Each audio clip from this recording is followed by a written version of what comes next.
책 속 모험의 길에서 찾은 에너지와 지혜로 최고의 나로 성장하는 영웅의 여정 함께 해주세요. 조세 캠벨은 결국 모든 신화가 다루는 것은 의식의 변모 과정이라고 합니다. 그 과정이 영웅의 여정이에요. 세계의 모든 신화는 인간에게 필수적인 동일한 비전 퀘스트, 의식의 성장 과정을 다룬다고 해요. 영웅은 자신이 의식하지 못하던 어떤 것을 만나게 되고요. 자기가 살고 있던 원래의 세계를 떠나서 모험을 시작합니다. 그 과정을 어두운 숲으로 들어가거나 무서운 밤바다를 여행한다는 식으로 신화에서 표현합니다. 나다운 자신을 찾기 위한 살아있음의 모험이 시작되는 거죠. 익숙한 곳을 떠나는 모험을 떠나지 않는다면요, 모험에서 공급되는 삶의 에너지가 없기 때문에 우리의 생명은 말라버리게 됩니다. 영화 스타워즈에서 다스베이더는 자기 인간성을 완전히 발달시키지 못하고 강요된 삶을 살면서 생명이 말라버린 사람을 의미합니다.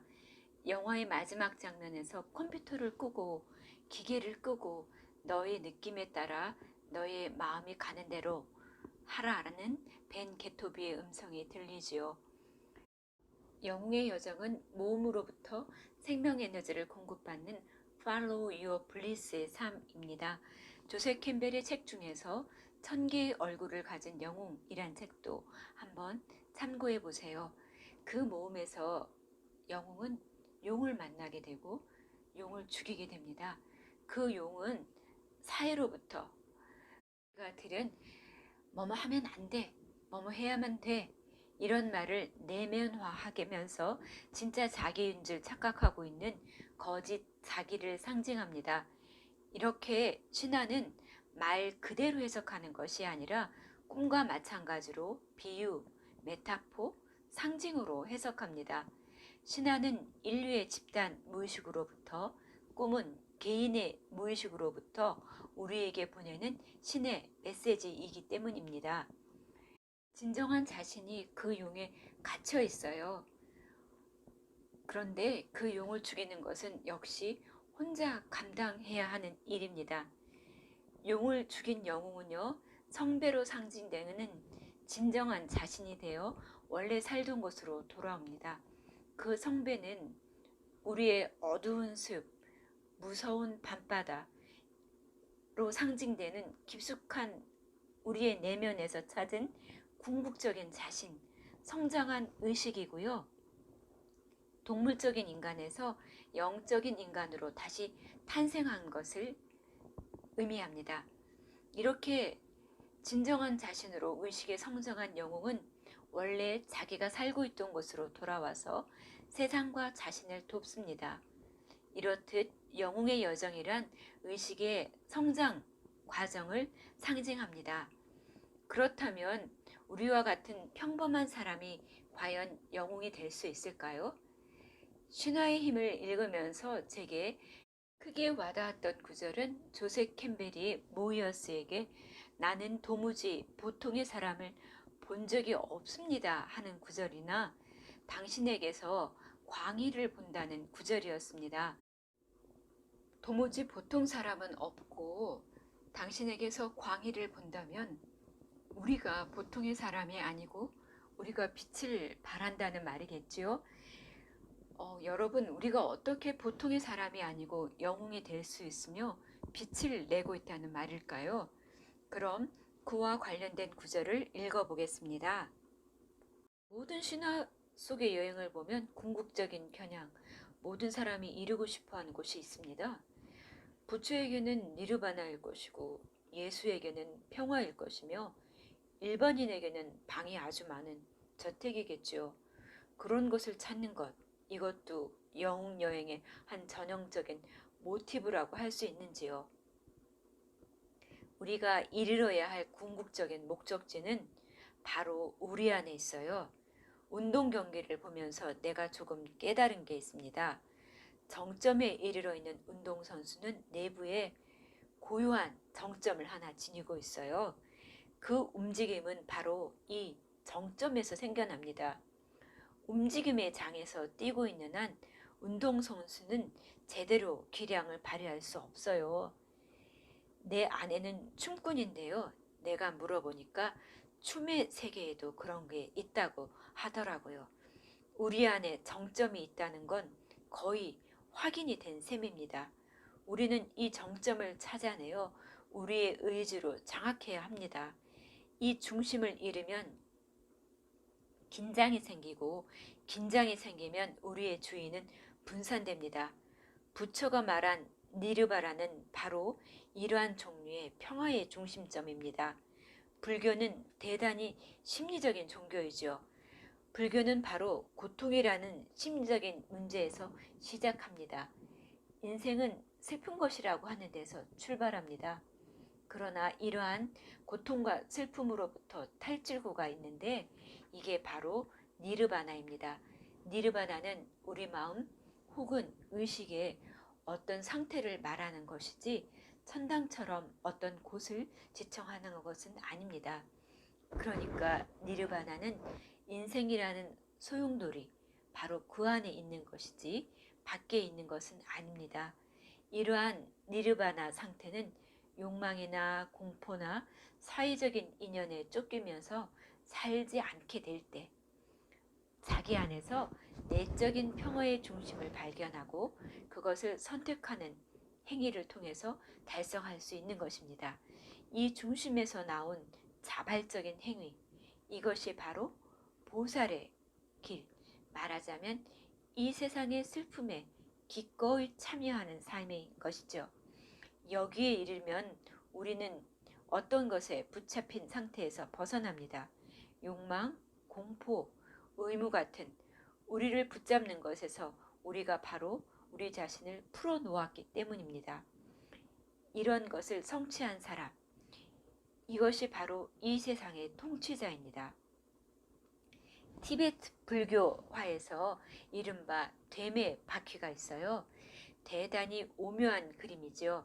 수도원 법당에서는 이 그림을 볼 수 없어요.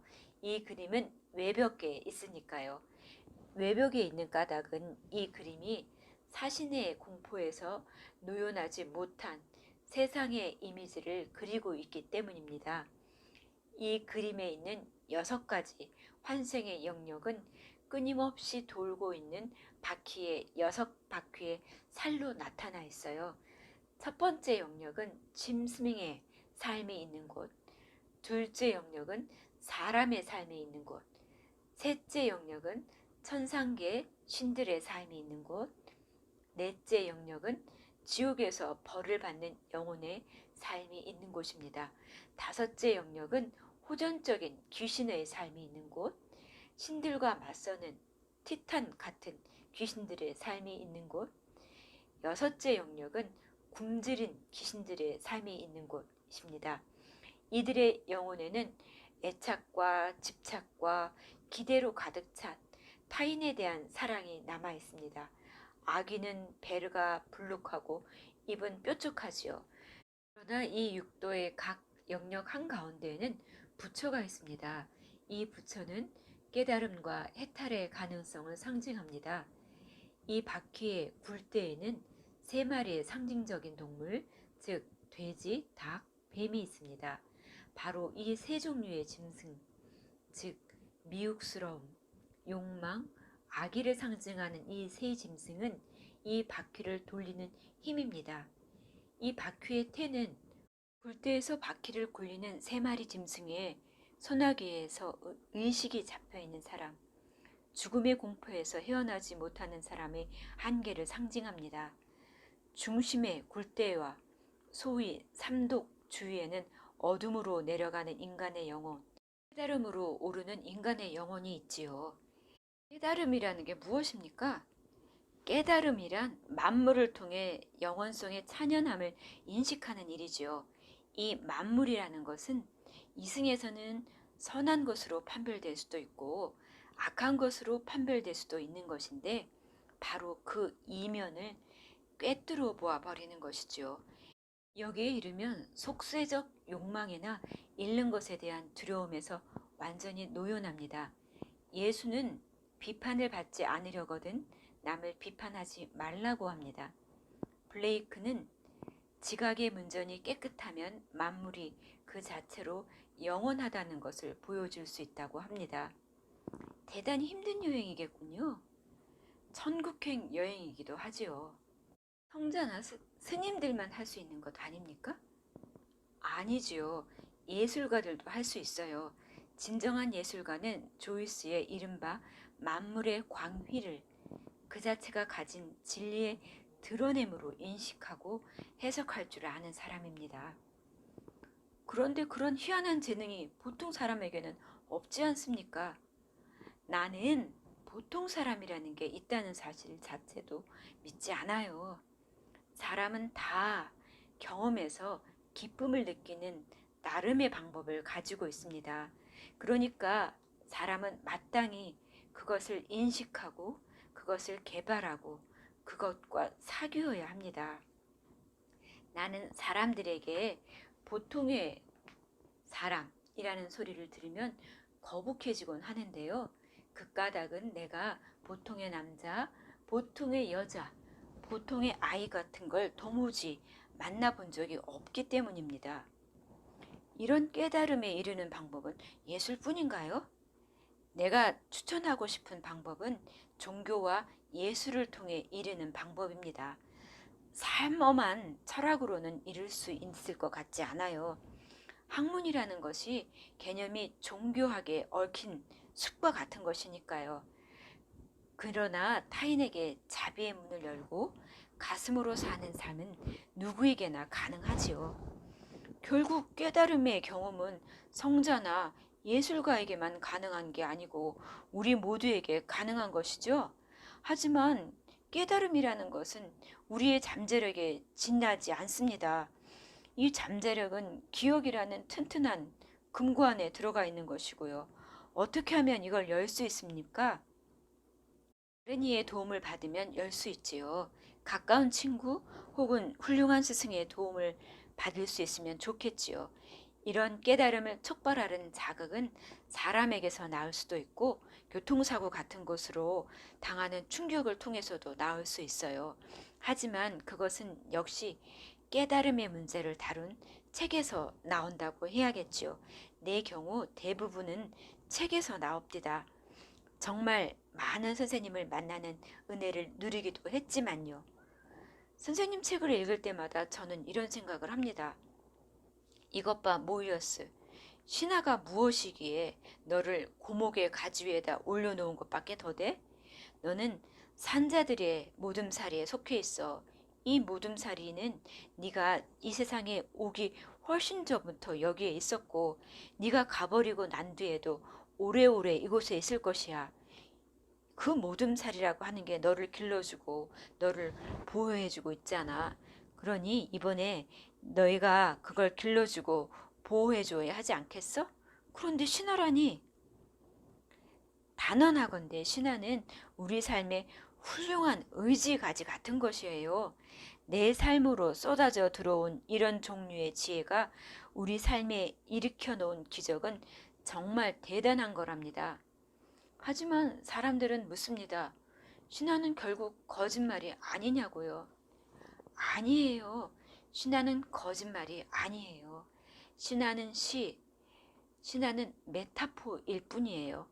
신화는 궁극적인 진리에 버금가는 진리라는 말은 신화를 정말 잘 나타낸 말입니다.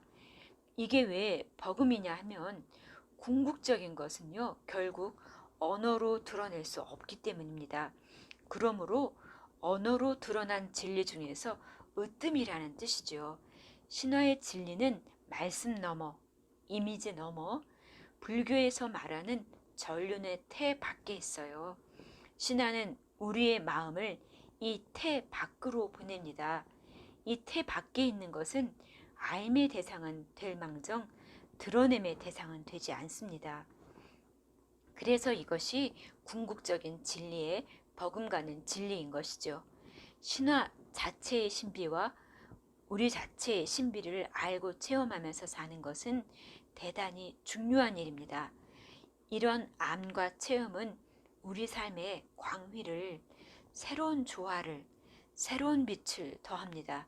신화의 문맥에서 생각하면 우리로서 도저히 피할 수 없는 눈물과도 화해할 수 있게 됩니다. 이렇게 되면 겉보기에 부정적인 것 같은 우리 삶의 순간과 삶의 측면에서도 긍정적인 가치를 읽어낼 수 있게 됩니다. 가장 중요한 문제는 우리 삶의 모험을 진심으로 반길 수 있느냐 없느냐 하는 것이죠. 모험이라면 영웅의 모험 말씀이신지요? 그래요. 영웅의 모험, 살아있음의 모험이죠. 원수의 도발을 받지 않고 원수가 하는 일을 용서하지 않고 어떻게 원수를 사랑할 수 있습니까? 가르쳐 드리죠. 원수의 눈에 들어있는 티끌을 뽑아내려 하지 말고 내 눈에 들어있는 들보를 뽑아내는 것입니다. 그럴 수만 있으면 원수가 사는 삶의 방법을 비난할 수 없을 것입니다. 예수에게 기독교의 군병 같은 것은 없어요. 복음서에서도 그런 구절을 읽었던 기억은 없어요. 베드로가 칼을 뽑아 하인의 귀를 자르자 예수는 베드로 칼을 칼집에 다시 꽂아라 라고 말하셨어요. 그러나 베드로는 그 뒤에도 여러 차례 칼을 뽑았어요. 나는 이 20세기를 줄기차게 살고 있습니다만 어릴 때부터 우리의 원수라는 것은 있지도 않고 있었던 적도 없다는 것을 알고 있어요. 특정한 대상을 잠재적인 적으로 만들고 그들에 대한 우리의 공격을 정당화시킨 자면 증오와 오해와 멸시의 공작이 있어야 합니다. 이런 공작의 메아리가 지금 이 시간에도 도처에서 들리고 있더군요. 우리는 많은 사람에게서 하나님은 사랑이시다라는 말을 자주 듣습니다. 선생님께서는 예수의 나는 너희에게 이르노니 너희 원수를 사랑하며 너희를 핍박하는 자를 위하여 기도하라. 이같이 한즉 하늘에 계신 너희 아버지의 아들이 되리니 이는 하나님이 그 해를 악인과 선인에게 비추이게 하시며 비를 의로운 자와 불의한 자에게 내리심이니라 하는 말을 인용하시면서 그리스도의 가르침 중에서 가장 고귀하고 고상한 대담한 가르침이라고 하신 적이 있습니다. 지금도 그때와 같습니까? 나는 자비를 근본적인 종교 체험이라고 믿는 사람입니다. 자비가 없으면 아무것도 아닌 것이죠. 최근에 발견된 성 토마의 그노시스적 복음서에는 흥미로운 구절이 나옵니다. 제자 중 하나가 그 왕국이 언제 오느냐고 묻는 대목이 있는 거죠. 그런데 마태복음 13장이라고 기억합니다만 거기에서는 그 왕국이라는 것이 세계의 종말이라고 이해하고 있어요. 말하자면 미래의 실제적, 물리적, 역사적 사실을 예언하면서 세계의 종말이라고 하는 신화적인 이미지가 이용되고 있는 것입니다. 그런데 도마복음서에서 예수가 이렇게 말한 것으로 기록됩니다. 아버지의 왕국은 너희가 생각한 것처럼 어느 때에 오는 것이 아니라 하나님의 왕국은 이 세상 도처에 널리 있으니 사람이 그것을 보지 못하는 것뿐이니라.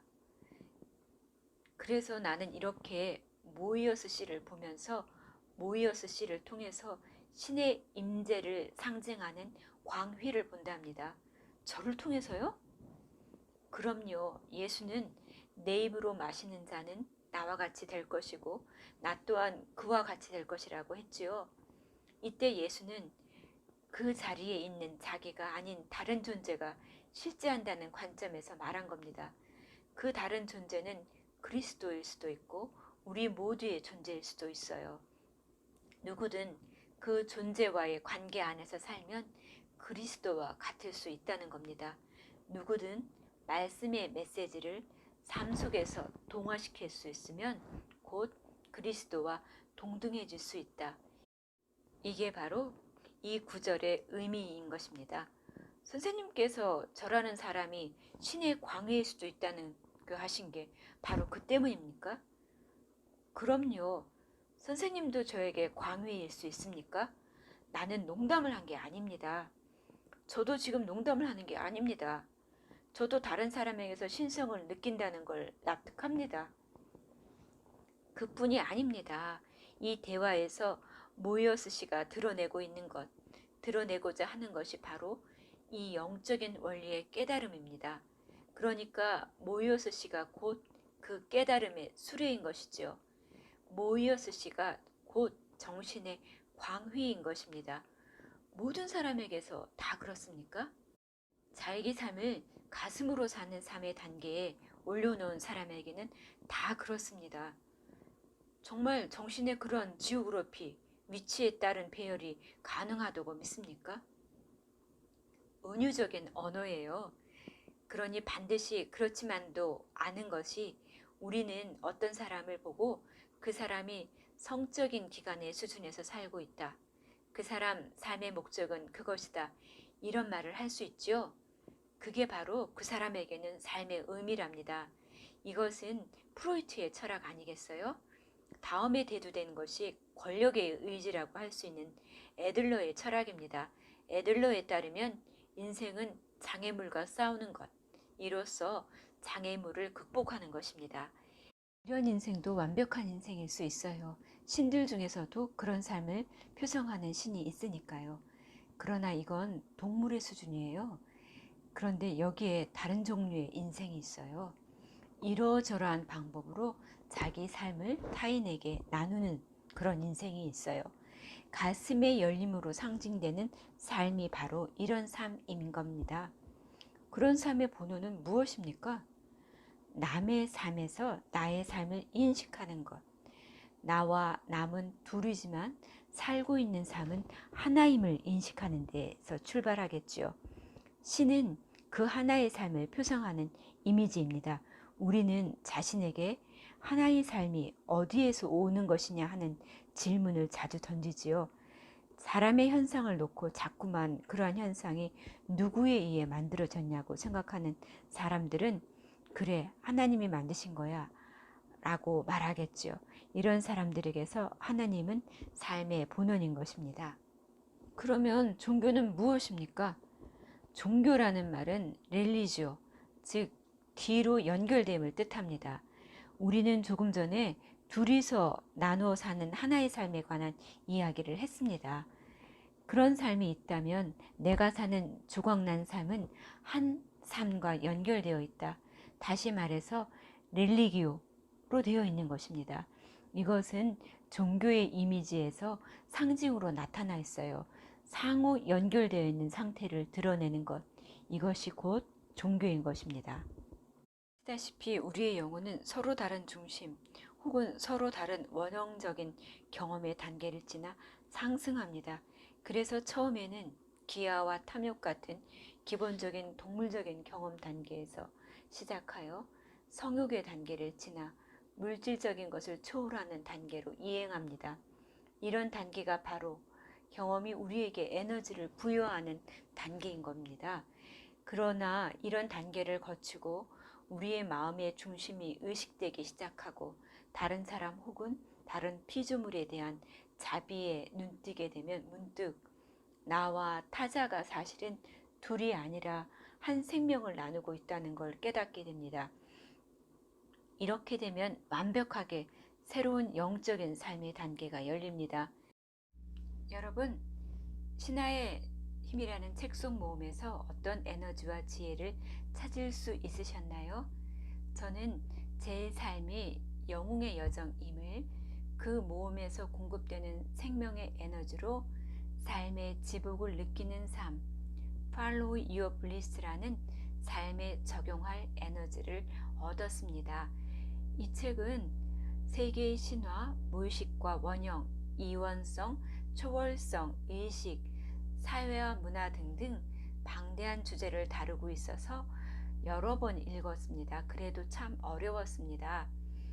그런데 신화라고 하는 것이 인류의 집단 무의식, 그 너머의 신비로부터 온 상징적인 신호라는 것을 알게 되었고요.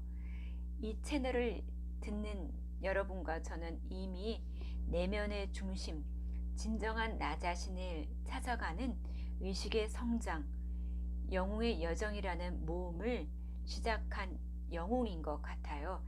기쁨이 없는 삶이 아닌 삶의 신비와 황홀을 느끼면서 함께 영웅의 여정이라는 모험을 떠나기로 해요. 지금까지 들어주신 여러분 감사합니다.